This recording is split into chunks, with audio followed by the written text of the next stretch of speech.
حضرت انس بن مالک رضی اللہ تعالیٰ عنہ فرماتے ہیں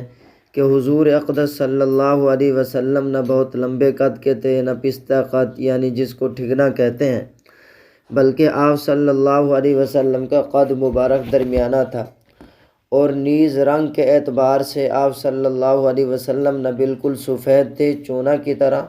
نہ بالکل گندم گوں کے سانولا پن بن جائے، بلکہ 14ویں رات کے چاند سے زیادہ روشن پر نور اور کچھ ملاحت لیے ہوئے تھے۔ حضور اقدس صلی اللہ علیہ وسلم کے بال مبارک نہ بالکل سیدھے تھے نہ بالکل پیچ دار، بلکہ ہلکی سی پیچیدگی اور گھنگریالا پن تھا۔ 40 برس کی عمر ہو جانے پر حق تعالی شانہ نے آپ صلی اللہ علیہ وسلم کو نبی بنایا۔ پھر آپ صلی اللہ علیہ وسلم نے مکہ مکرمہ میں 10 سال قیام فرمایا اور 10 سال مدینہ منورہ میں رہے، اور 60 سے کچھ اوپر تھے کہ اللہ تعالیٰ نے آپ صلی اللہ علیہ وسلم کو وفات دے دی، اور آپ صلی اللہ علیہ وسلم کے سر مبارک اور داڑھی مبارک میں 20 بال بھی سفید نہیں تھے۔ میرے محترم عزیزو، فاقام بمکۃ 10 سنین، آپ صلی اللہ علیہ وسلم نے مکہ مکرمہ میں 10 سال قیام فرمایا،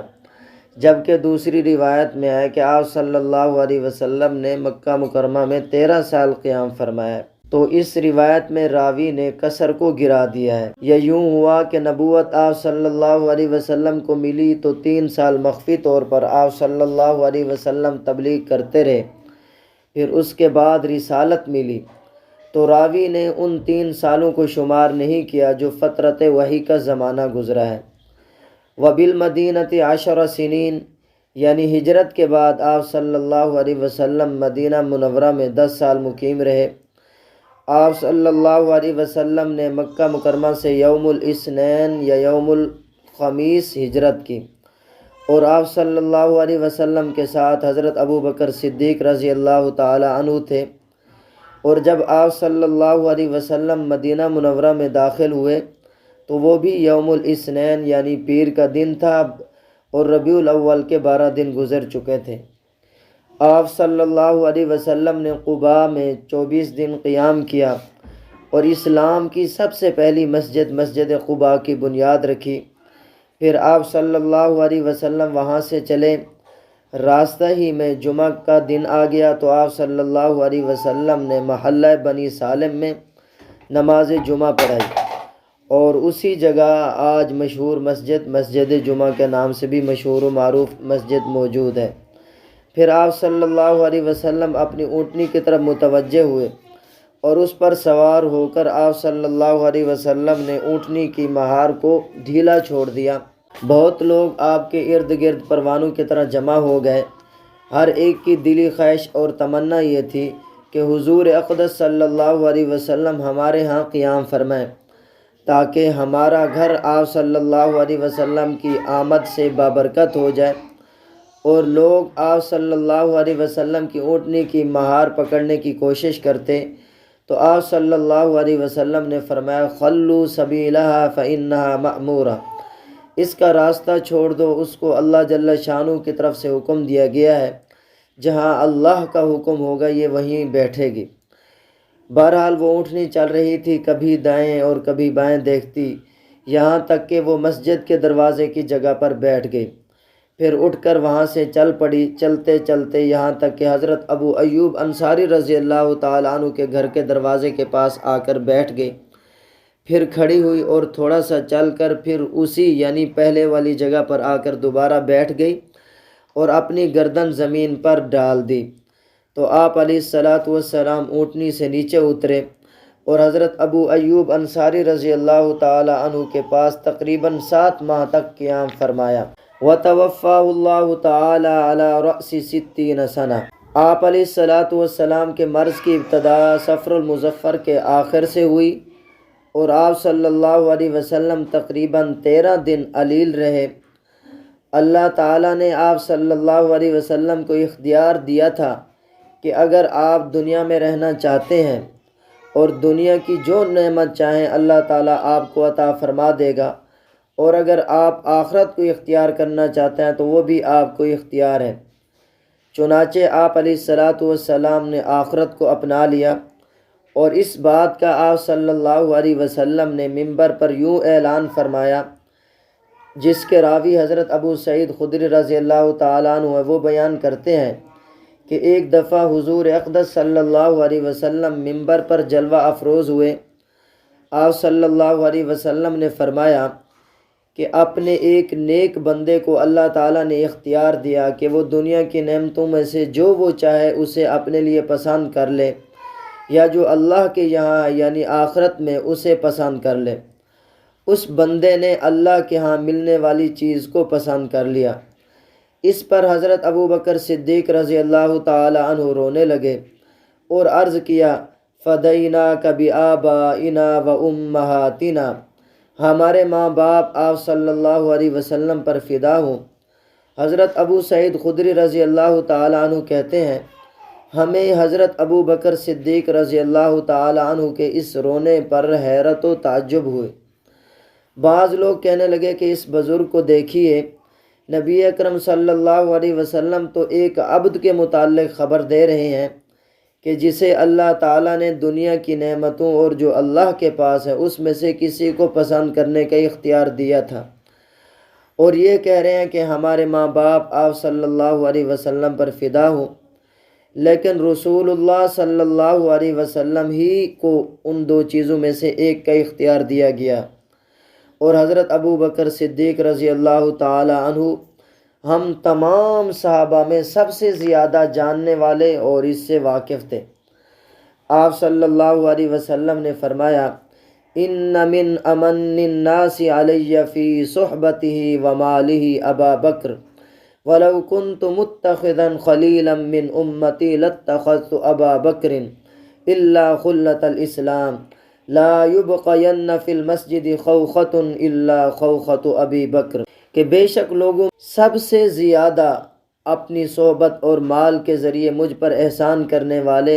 حضرت ابو بکر صدیق رضی اللہ تعالی عنہ ہیں۔ اگر میں اپنی امت میں سے کسی کو اپنا خلیل بناتا تو ابو بکر صدیق کو بناتا، البتہ اسلامی رشتہ ان کا میرے ساتھ کافی ہے۔ مسجد میں کوئی دروازہ اب کھلا ہوا باقی نہ رکھا جائے سوائے حضرت ابو بکر صدیق کے گھر کی طرف سے کھلنے والے دروازے کے۔ علامہ شیخ ابراہیم بیجوری اپنی کتاب المواہب اللدنیہ علی الشمائل المحمدیہ میں لکھتے ہیں، وفی ھذا اشارۃ ظاہرۃ لخلافتہ، کہ اس حدیث شریف میں حضرت ابو بکر صدیق رضی اللہ تعالی عنہ کی خلافت کی طرف واضح اشارہ موجود ہے، اور اس بات کی تائید آپ صلی اللہ علیہ وسلم کے صریح حکم سے بھی ہوتی ہے، جس میں آپ صلی اللہ علیہ وسلم نے ارشاد فرمایا، مروا ابا بکر فلیصلی بالناس، کہ ابو بکر سے کہو کہ وہ لوگوں کو نماز پڑھیں۔ میرے محترم عزیزو، آپ صلی اللہ علیہ وسلم کو اللہ تعالیٰ نے وفات دی تو وہ بھی پیر کا دن تھا اور وقت چاشت کا تھا۔ جیسا کہ آپ صلی اللہ علیہ وسلم مدینہ منورہ میں داخل ہوئے تو وہ بھی پیر کا دن اور چاشت کا وقت تھا۔ وَتَوَفَّاهُ اللَّهُ تَعَالَى عَلَى رَأْسِ 60 سنہ، آپ صلی اللہ علیہ وسلم کی عمر مبارک 60 سال سے کچھ اوپر تھی کہ اللہ تعالیٰ نے آپ کو وفات دی۔ میرے عزیزو، آپ صلی اللہ علیہ وسلم کی عمر مبارک کے بارے میں 3 قول ہیں۔ نمبر 1 60 سال، نمبر 2 63 سال، نمبر 3 65 سال۔ صحیح قول 63 سال کا ہے۔ جنہوں نے 65 سال بیان کی انہوں نے پیدائش والا ادھورا سال اور وفات والا ادھورا سال بھی شمار کیا، اور جنہوں نے 60 کا قول کیا ہے انہوں نے کسر گرا دی۔ وَلَيْسَ فِي رَأْسِهِ وَلِحْيَتِهِ 20 شَعْرَةً بَيْضَاءَ، آپ صلی اللہ علیہ وسلم کے سر مبارک اور داڑھی مبارک میں 20 بال بھی سفید نہیں تھے۔ بعض نے کہا آپ علیہ السلام کے سفید بال 17-18 تھے، بعض نے کہا کہ اگر گنے جاتے تو 19 ہوتے۔ بہرحال اس پر اتفاق ہے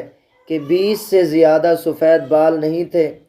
حالانکہ اسباب سفیدی یعنی ہموم و غموم زیادہ تھے۔ ایک جگہ آپ صلی اللہ علیہ وسلم نے ارشاد فرمایا،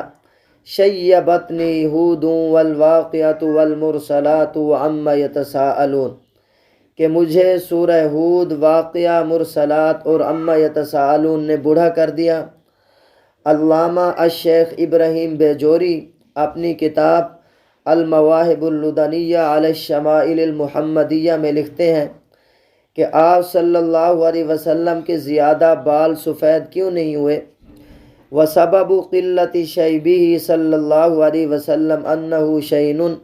لأن النساء یکرہنہ غالبا ومن کرہ من النبی صلی اللہ علیہ وسلم شیئا کفر۔ کہتے ہیں وجہ اس کی یہ ہے کہ چونکہ بال سفید ہونا یہ عیب ہے، عورتیں غالباً اس کو پسند نہیں کرتیں، اور آپ صلی اللہ علیہ وسلم کی کوئی چیز اگر کسی کو ناپسند ہو، وہ ناپسند کرے تو وہ آدمی کافر ہو جائے گا۔ اس وجہ سے اللہ تبارک و تعالیٰ نے آپ کے بال زیادہ سفید نہیں ہونے دیے۔ حضرت انس رضی اللہ تعالیٰ عنہ بھی فرماتے ہیں کہ اللہ تعالیٰ نے آپ کے بال زیادہ سفید نہیں ہونے دیے۔ میرے محترم دوستو، باقی سفید بال ہونا یہ مطلقاً عیب نہیں ہے، بلکہ اس کے ہاں ہے جو اس کو عیب سمجھے، ورنہ ایک حدیث شریف میں تو یوں ہے سفید بال وقار اور نور ہیں۔ ایک دوسری روایت میں آپ صلی اللہ علیہ وسلم نے ارشاد فرمایا سفید بال نہ اکھاڑو۔ باقی داڑھی کو اور سر کو خضاب لگانا جائز ہے، لیکن خالص سیاہ خضاب درست نہیں ہے۔ حضرت ابو بکر صدیق رضی اللہ تعالی عنہ حنہ یعنی مہندی اور ختم بوٹی دونوں کو ملا کر خضاب کرتے تھے۔ اللہ تبارک و تعالی مجھے تمام لوگوں کو حضور پر نور صلی اللہ علیہ وسلم کی مبارک سنتوں پر عمل کرنے کی توفیق عطا فرمائے۔